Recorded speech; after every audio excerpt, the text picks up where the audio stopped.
A, R, Ш, ой, Е, Н, И, ой, Н, И, Н, А. Анна. Сегодня 8 августа 1981 года. Вот уже прошел год с тех пор, как я начал снимать эту картину. Анне исполнилось 7 лет. Этот фильм я снимал 13 лет. Как много изменилось. Вот уже сколько лет мы снимаем картину? То терраса, на которой мы собирались всей семьей. 10 как есть. В смысле, То скамейка, знаешь, которую как сказать, может сидели. быть, Родина, это можно все потерять за одну минуту, потому что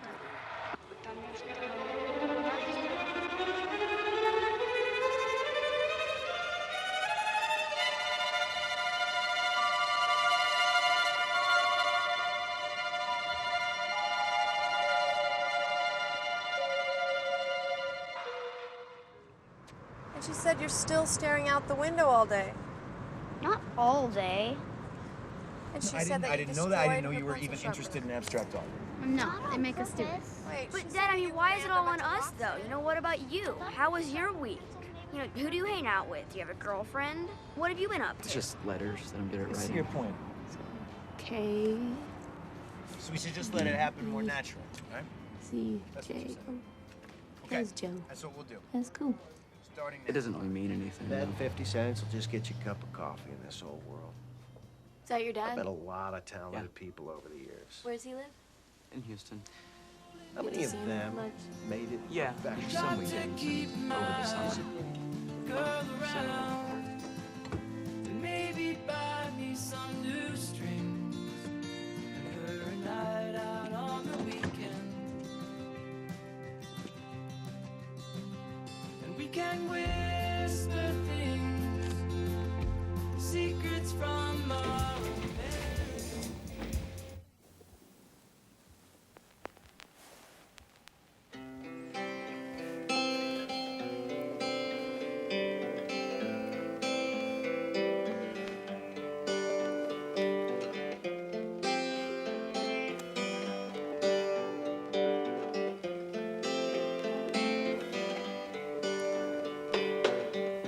There's a wind that blows in from the north, and it says that loving takes this course. Come here. Let me sing you a waltz out of nowhere, out of my thoughts. Let me sing you a waltz about this one night stand. You were for me that night everything I always dreamt of in life. So what about this time, is she? What do you mean? How does it work? Oh, it's complicated.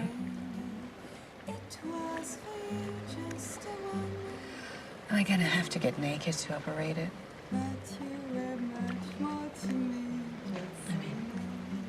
Yeah. That's actually, it's been a real issue. You know, I mean, I don't, closed cysts, they don't travel well through the whole space-time continuum. Wow. He's so smart. Space-time. Continuum. Continuum. Yeah. You know, it's something. Muy buenas, un gusto estar con todos ustedes aquí en el cinematógrafo, el cine en la tele. Es un gusto estar acá, estamos en los famosísimos estudios Close to the Edge. Hoy vamos a hablar de dos películas notables, un poco de introducción en este conjunto en este montaje que hicimos de algunas películas que tienen personajes inolvidables por un lado y por el otro proponen una idea del tiempo. una idea del tiempo en el cine. El cine, en cierta medida, puede ser concebido como un modo de atrapar el tiempo, de capturar el tiempo. Ya el gran André Bazin, en su famoso libro ¿Qué es el cine?, célebre libro, dice en algún momento o relaciona el cine con el arte de la momificación, en el sentido de que algo que es filmado de alguna manera pretende ir en el tiempo, sobrepasar el tiempo de aquel que fue filmado.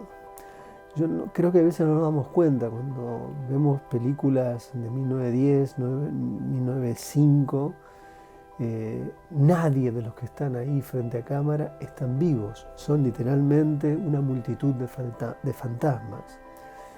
Y realmente pensar sobre eso es tanto asombroso, no tenebroso, pero sí pasmoso. Es decir, que el tiempo es, en principio, lo que define el cine. No solo el tiempo, sino el espacio. Y el programa de hoy es espacio-tiempo. Son personajes que están en determinados espacios y que viven un tiempo. Y en el caso en particular de una de las películas, se lo filma el personaje durante 10 años. Es decir, lo vemos de niño a convertirse en hombre. Las películas que vamos a hablar es La viajera, película de Hong Sang-soo, uno de los más grandes cineastas contemporáneos. Vamos a hablar bastante de él en el capítulo de hoy. Y en segundo lugar, la tercera película de Clarissa Navas, extraordinaria película, inolvidable, indeleble, que es El príncipe de Nanagua. Así comienza el cinematógrafo.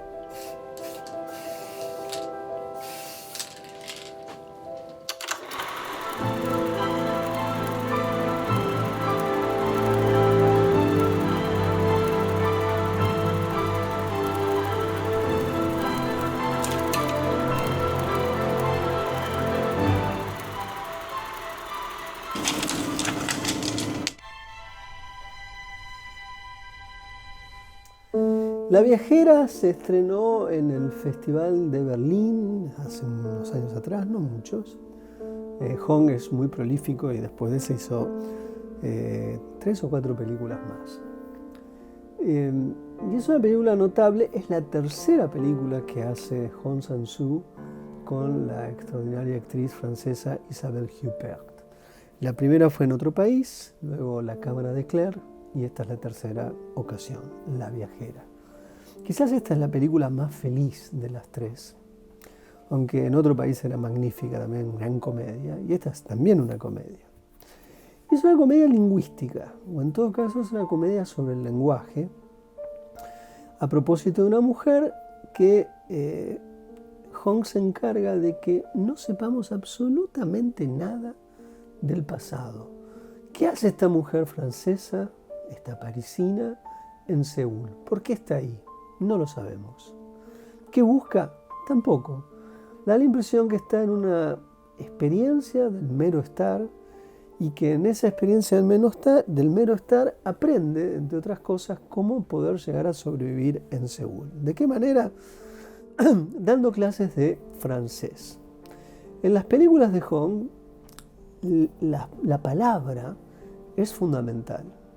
Tiene una forma de trabajo sobre la palabra en donde las conversaciones no están guiadas bajo la idea del esclarecimiento de un tema y por lo tanto los personajes hablan de una determinada forma como si estuviesen en un debate filosófico o como si estuviesen en un diván con el psicoanalista detrás o enfrente. Sin embargo, son tan filosóficas, si se quieren, y psicoanalíticas como aquellas películas, pero de otra forma. Más bien hay una suerte de secreta mímesis inteligente de cómo absorber las formas que nosotros hablamos y que a veces de modo disperso en cosas que decimos estaría allí la cifra de la psicología de los personajes. O, si se quiere, la cifra del deseo de los personajes. En la película esto aparece en torno a la forma en la que en la que el personaje de Huppert da clases de francés. Tiene un método absolutamente sui generis, que consiste en, por ejemplo, yo tomo esta taza y hago así. Entonces Huppert me preguntaría, ¿qué siento al tomar mi té? Bueno, diría, mi sed cede, mejora la garganta, puedo hablar mejor frente a cámara, bla, bla, bla. Pero si la respuesta, generalmente ese tipo de respuestas suelen ser iguales si las cambiamos de personajes. Y eso es muy interesante en la película, porque en un momento da clases dando un piano, el personaje toca un piano y en otro momento un personaje toca la guitarra. Cuando les pregunta a los dos sobre qué sienten, sin conocerse uno respecto del otro, responden exactamente lo mismo. Entonces el método consiste en volver a preguntar, hasta que el personaje puede identificar algo que realmente le sucede, algo muy propio, y es en ese momento donde le enseña a decirlo bien en francés y le hace anotar en una ficha. Es un método rarísimo, pero consiste en que cuando uno puede asociar el lenguaje con su más intrínseca relación respecto de los sentimientos, se puede fijar algo de una nueva lengua. Esta es la idea. Es brillante, absolutamente brillante. Y esto es un poco lo que la película juega, mientras que se desarrolla el misterio del personaje de Huppert, porque ¿qué diablos hace ahí? Hay algo que sucede que es una subtrama. Ella está saliendo con un chico bastante más joven, hasta que se entera la mamá. Bueno, todo eso lleva a una cierta dimensión dramática, si se quiere, de la película. Hay un momento muy hermoso que sucede en torno a un poeta que estuvo preso en coreano, no recuerdo ahora el nombre, pero hay un momento en la película que hacen alusión y entonces aparece otra vez por otra vía el tema de la lengua, el tema del lenguaje. Y esta es una película también de un gran placer sensorial, ¿no? Es decir, hay algo en la experiencia del caminar, en la experiencia de estar en la naturaleza, que es algo que no suele prestarle espacio en el cine de Hong a la naturaleza, no hace lo que otros cineastas a veces aprovechan de ciertas tradiciones pictóricas orientales de hacer de la naturaleza un personaje. No llega a ser un personaje aquí, pero sí hay algo de la dimensión del placer del personaje de simplemente sentarse, quedarse durmiendo al lado en el pasto, en una zona de bosques, en el medio de Seúl, que es algo que no solemos ver mucho en las películas de Hong Sang-soo.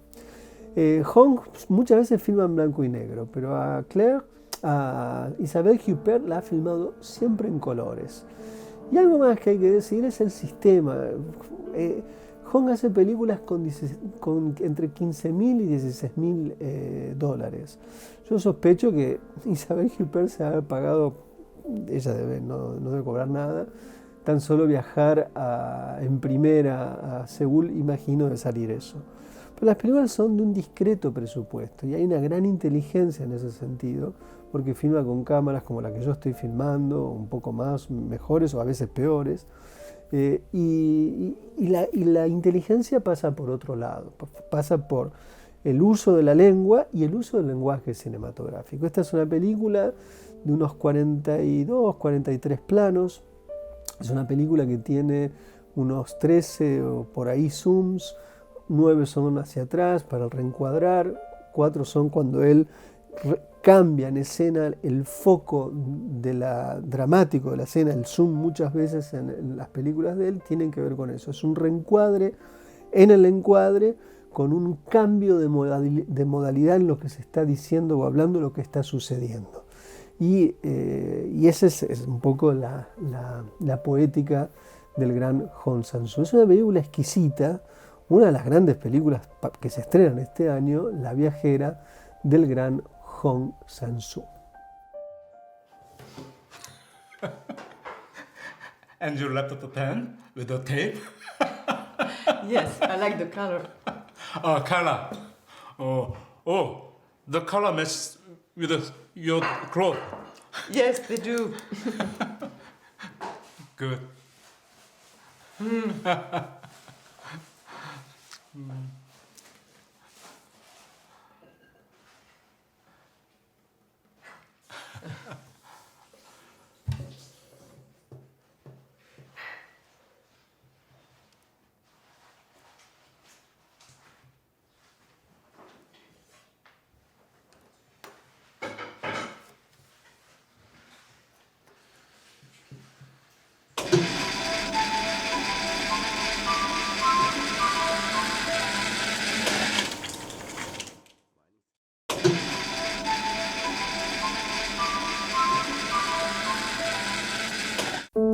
En el inicio habíamos puesto una especie de collage o de trabajo, de montaje, respecto de películas que justamente juegan con la idea de el registro de un personaje en el tiempo.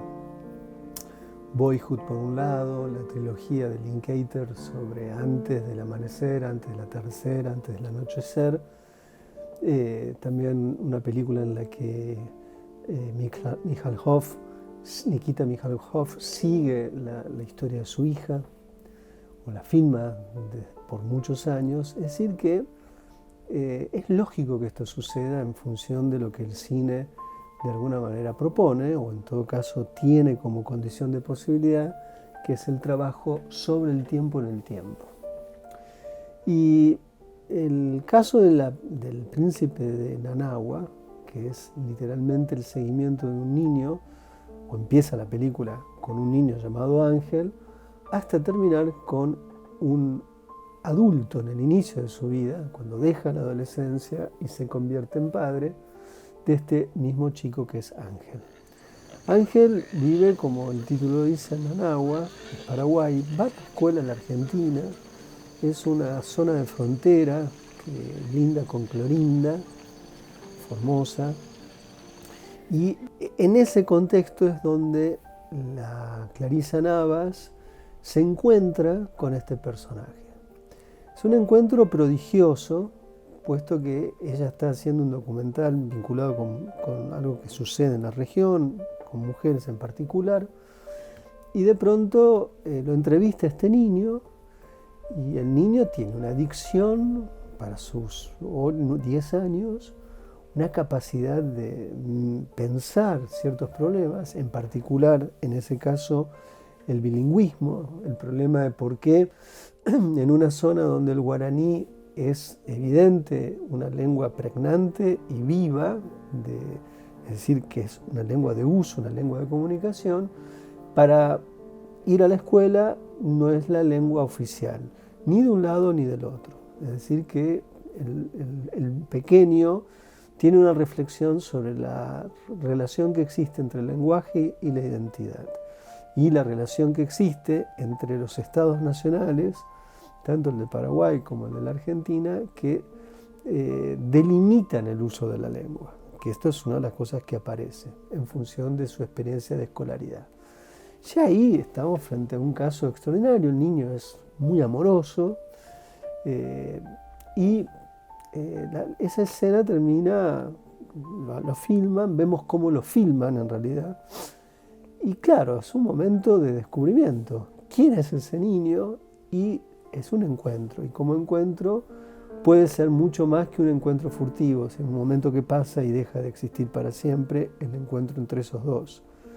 Lo que va a suceder es que se establece una relación entre Clarisa Navas, parte de su equipo, y durante literalmente 10 años, desde el 2015 hasta ahora, Navas persiste en filmarlo, sin saber muy bien qué es lo que está filmando y qué es lo que puede suceder. Lógicamente, no se muestra el diálogo con la familia para filmarlo, pero muy rápidamente nos damos cuenta que está todo bien porque la familia es filmada junto con el chico. Y vamos viendo su vida cotidiana. Navas acá además introduce un elemento que es importante. Hay una cámara para el niño, de tal forma que el niño también se filma a sí mismo. La película habrá de tener las imágenes que filma el niño, y también vemos un crecimiento como cineasta en el niño. No necesariamente nace un cineasta en la película, más bien nace un personaje. Pero el niño filma. Del mismo modo que podemos ver, en 10 años, la cineasta también cambia, también crece. Navas no solamente está detrás de cámara, sino necesariamente está frente a la cámara, puesto que la película juega también con la idea de ese encuentro, y ese encuentro es entre él y parte del equipo, y esto conlleva a una especie de no límite entre lo que vemos y lo que no vemos. Aunque hay momentos claros, que hay cosas que no se ven, hay interrupciones, hay elipsis. La clave de una película así son las elipsis, puesto que si estamos abarcando una experiencia de 10 años, aun cuando la película dura casi 4 horas, no obstante, 10 años no entran en 4 horas. Por lo tanto, las decisiones de elipsis, de lo que se presupone en el relato, pero no se cuenta y no se ve y a veces ni se dice, bueno, es lo que le da en la gran discontinuidad una sensación y un sentido de continuidad. La película, en ese sentido, valga la redundancia, tiene un montaje prodigioso, porque esta es una película que necesita sí o sí de alguien que esté pensando la conjuntura de tantos planos para encontrar esta línea en el tiempo, esta línea de tiempo. Es notable lo que sucede en ese sentido, dicho sea de paso. Pero bueno, vamos viendo la vida de este niño. Y es un niño que vive en una clase muy humilde, o sea, es una casa humilde, pertenece a las clases bajas de Formosa. No están en la pobreza, pero claramente viven con lo que tienen y viven sin ningún tipo de lujo. Eso se va aprendiendo a lo largo de la película. Y es muy lindo ver el niño, la inocencia del niño, los deseos del niño. En un primer momento querer ser alguien que cuida a los animales. Luego ya con molestia en la adolescencia, quizás ser policía. Siempre hay un diálogo respecto de esto con la propia Navas. Y ahí se va jugando algo en la película que suele despertar sospechas, que es la relación entre quien es filmado y quien filma. Es decir, una relación que siempre puede ser asimétrica, o que casi siempre, o diríamos siempre es asimétrica. Y creo que en este contexto la película va, si bien hay un momento de conflicto porque hay algo que sucede y se interrumpe la filmación y no entendemos muy bien por qué, la impresión que da es que no es una directora filmando a un personaje, sino es una relación afectiva nacida en el cine, como si el cine fuera un organismo capaz de parir o institucionalizar, si se quiere, un espacio afectivo. Entonces no hay tanta simetría, sino más bien hay lo que sucede en cualquier amistad o en cualquier forma afectiva vincular. Es decir, hay momentos de entendimiento, de no entendimiento, y eso determina la vida de alguien, las vidas de alguien. Y eso está en el interior de la película. Por eso yo creo que hay que ser cuidadoso cuando se piensa sobre esta simetría, porque la película no solamente muestra sus problemas en su realización, podría haberlo dejado afuera y no nos hubiéramos enterado, pero eso está en el interior. Al estar en el interior, esto implica una forma de entender el vínculo, lo cual a mí me parece muy importante. La película El Príncipe de Nanagua tiene además, vamos viendo el pibe que va creciendo, la adolescencia, el deseo de cambiar su propio cuerpo, qué va soñando, qué va filmando, la relación con sus amigos. Hay un momento importante en la película que es la inscripción del personaje en el mundo de las drogas, en la venta de las drogas, un momento rarísimo, porque no entendemos muy bien cómo se llega ahí. Eso descubre también una relación con la frontera, con la policía, con cosas que suceden ahí.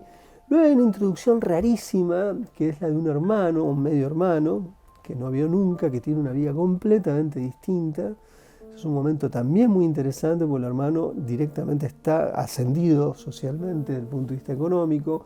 Quizás esto remite al papá, puesto que el papá es un hombre grande, en la película muere. Hay una escena increíble de la película filmada por el pibe que deja la cámara y lo vemos al padre que va caminando lentamente como despidiéndose de la película y de la vida de ese chico. La madre y los hermanos están presentes, o los tíos, o la gente que está alrededor de ahí, y como los amigos, hasta llegar al último momento de la película, pasando incluso por la pandemia, que el joven habrá de enamorarse y habrá de ser papá.